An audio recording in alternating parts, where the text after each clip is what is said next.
Hey folks, rinimt here, and welcome back to Crime Opera The Caterpillar Candids.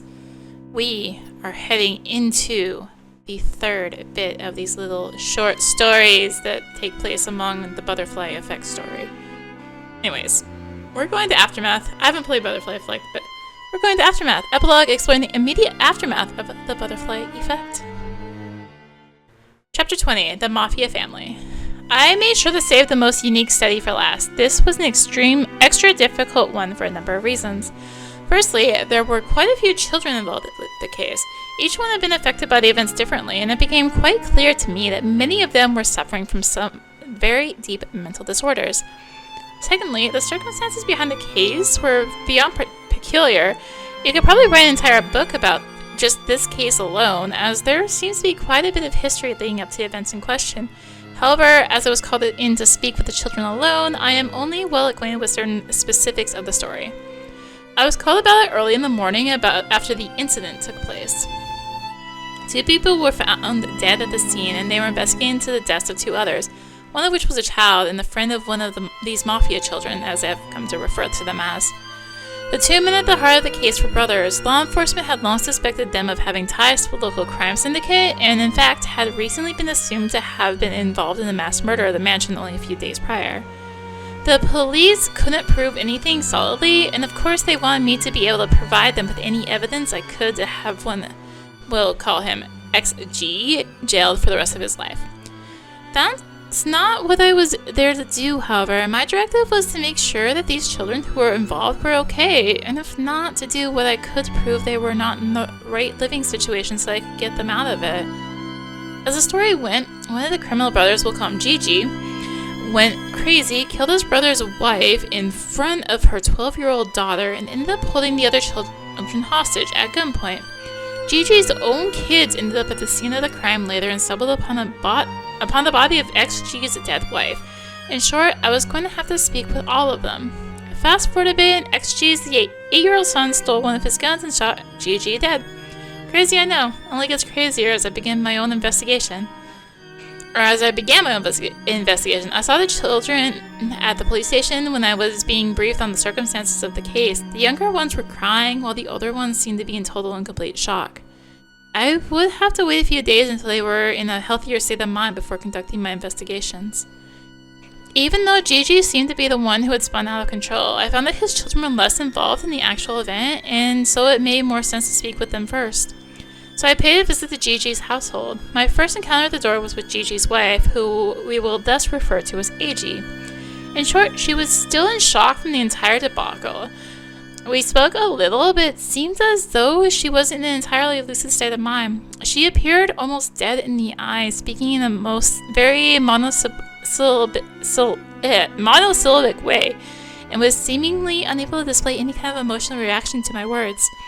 My first interview would be with her oldest child, a 14-year-old boy who we will call KG. Following is a transcription of said interview. Hello, KG, I'm Teresa. I just want to ask you a few questions about your parents, if that's alright. KG, can you tell me a little about your father? Was he a good father to you and your sisters? He was the best. Okay, can you explain why you feel that way? What do you even mean? He was a good dad. He was an excellent provider. He loved us and raised us right, and he loved my mom. What do you want from me?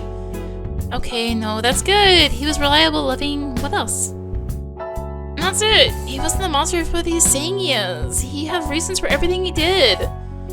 Are you privy to what those reasons might have been in this particular case, KG? No. Was there anything leading up to that night that made you feel he was acting differently than normal? Anything that told you something was off? Nothing. He wasn't crazy, He had no choice.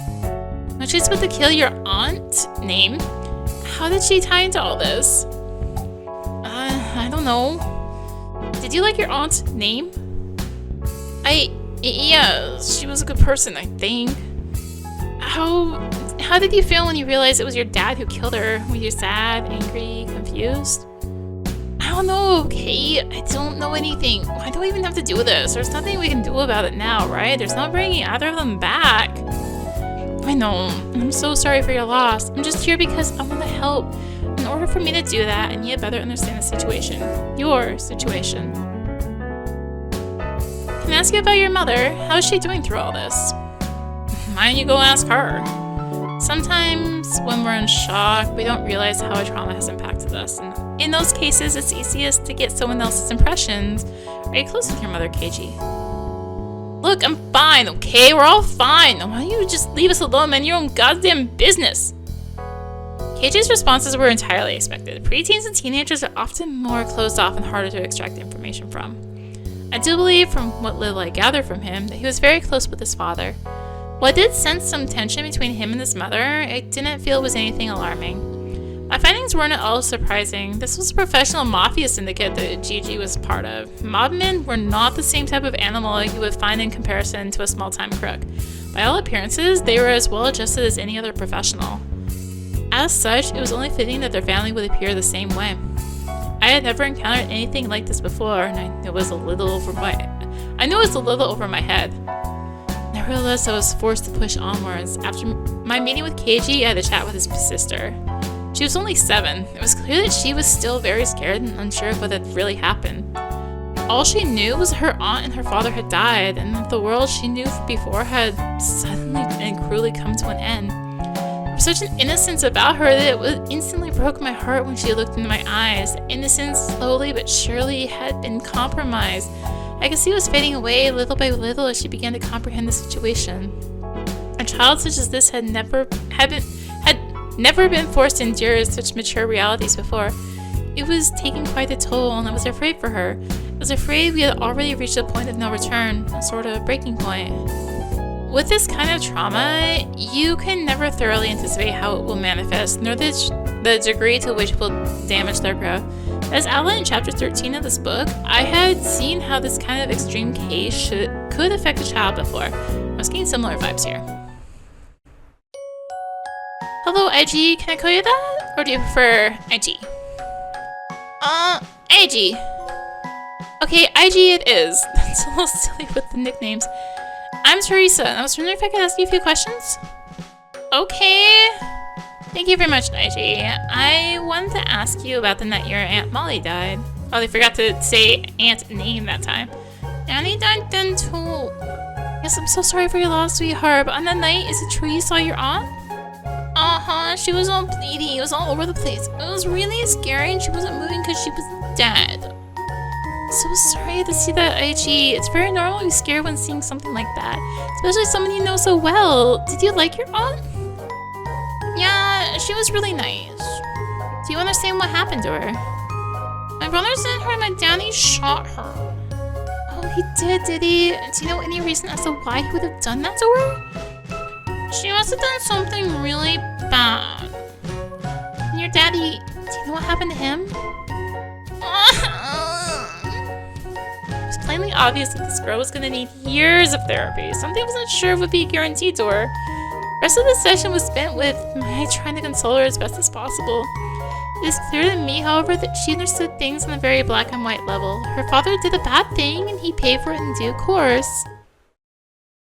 The youngest daughter was only 2 years old at the time and hadn't experienced any of the traumatic events that took place. I did get to see her briefly, but it was less an interrogation and more of an inspection of her physical condition. None of the children in this household showed any signs of physical abuse. In fact, it seemed they rather idealized their father.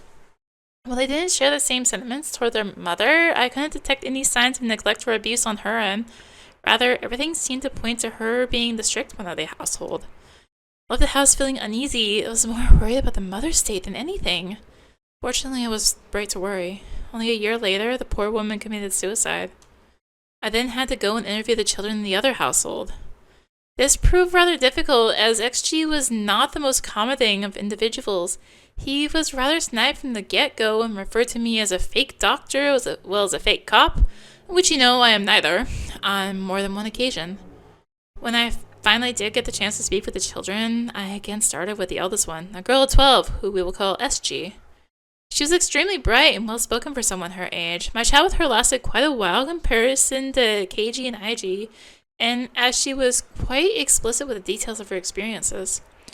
We went through the entire night of the murders, and after that, I delved into her past. Her relationship with her father was turbulent, to say the least. It was a very eye-opening event for me.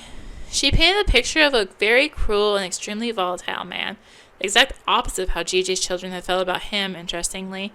It seemed the more hostile brothers were less than villain of the story, which I found very peculiar.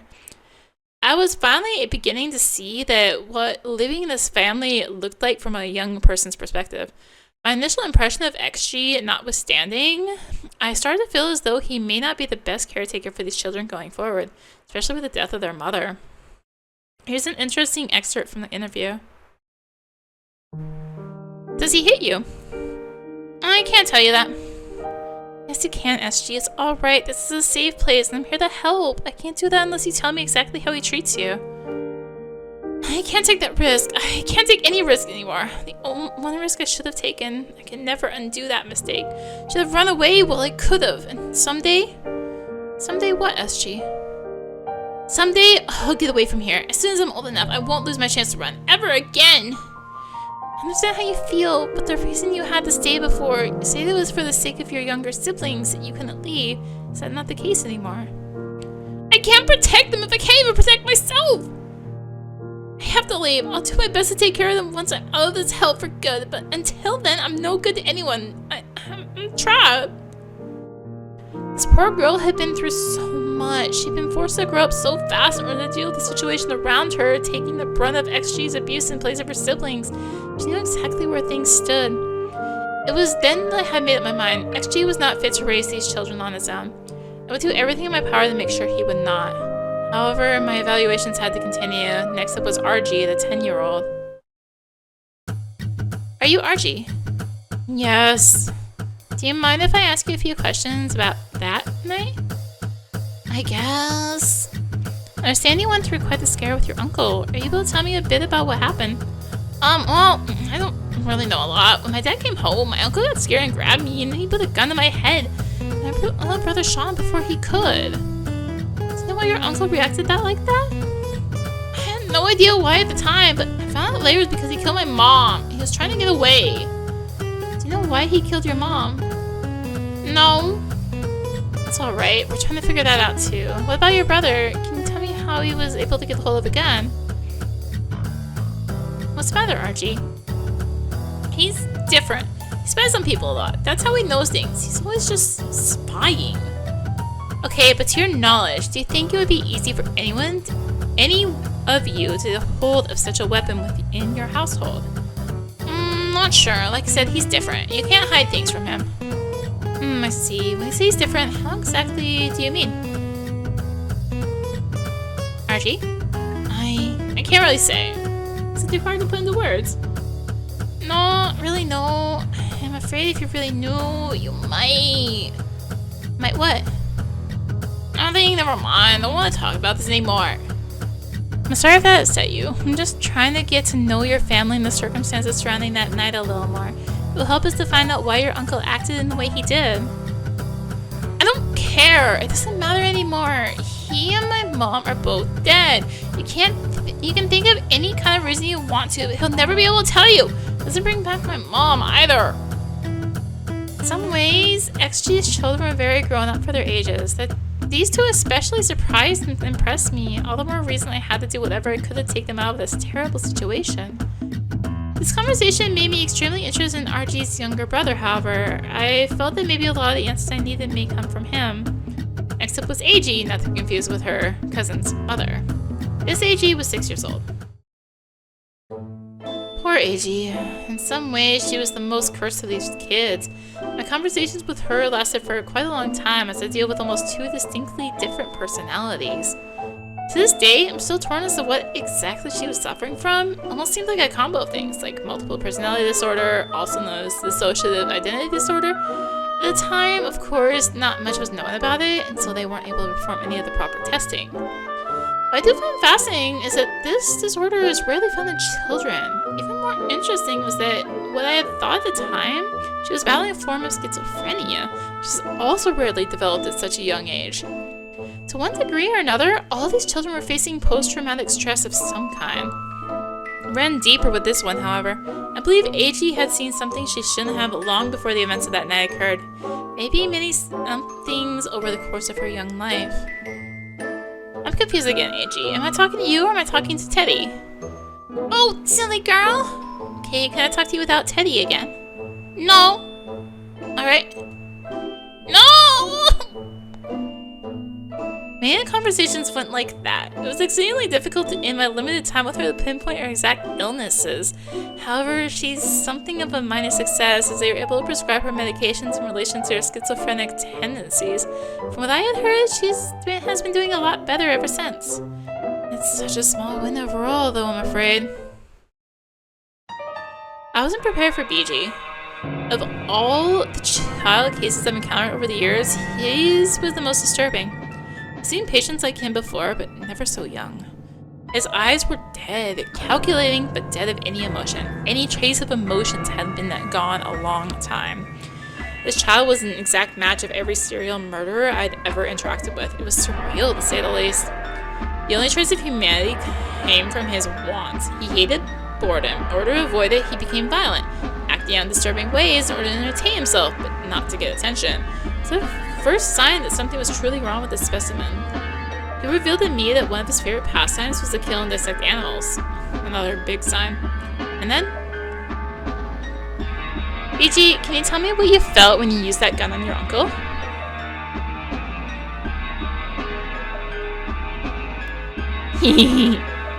BG?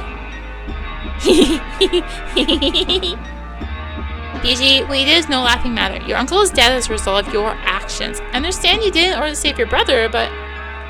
I did it! I finally got to kill a human person! I always knew I'd be able to, and then I did it! It would have been more fun to use a knife and see what's inside, but like, I think next time I'll be able to. Guns aren't as fun that way. You don't get to see them move around or anything. It's over too quick. That was the confirmation I needed. I don't care how heartless it may make me seem, this child. This sick being was dangerous. Beyond dangerous. No amount of help or attention we could provide would ever change that. This thing inside the human shell was beyond our help. And that was that. The court cases were put off too long, as they often are in our system. A year later, KG and IG's mother committed suicide. I'm still of the belief that that was what truly broke any of our chances of helping these kids. My interviews were mostly ignored, and the courts felt it necessary to place all of the children under XG's custody. I have often wondered about them over the years. I keep my ear to the ground, waiting to hear of them again in the local news. I'm convinced it will happen someday. Suicides, murders, other illegal activities. These children were doomed from the beginning, and to this day I still have the utmost regrets over how the entire ordeal played out. Was there anything more I could do? I don't think so. After the mother killed herself, maybe not even if she hadn't. My family was cursed. That curse began and ended with one XG. And there you have it, my worst case. You've reached the end of Aftermath. Thanks for reading. Well, that is the end of that. We still have little bonus bits to go. We'll do those next time. Thank you for watching. If you enjoyed the video, consider tossing a like, comment, subscribe, maybe click the bell for notifications. Also be sure to check out the description below. Various links, social media, Discord, come hang out, get notifications there as well. And until next time, this is rinimt signing out. Bye!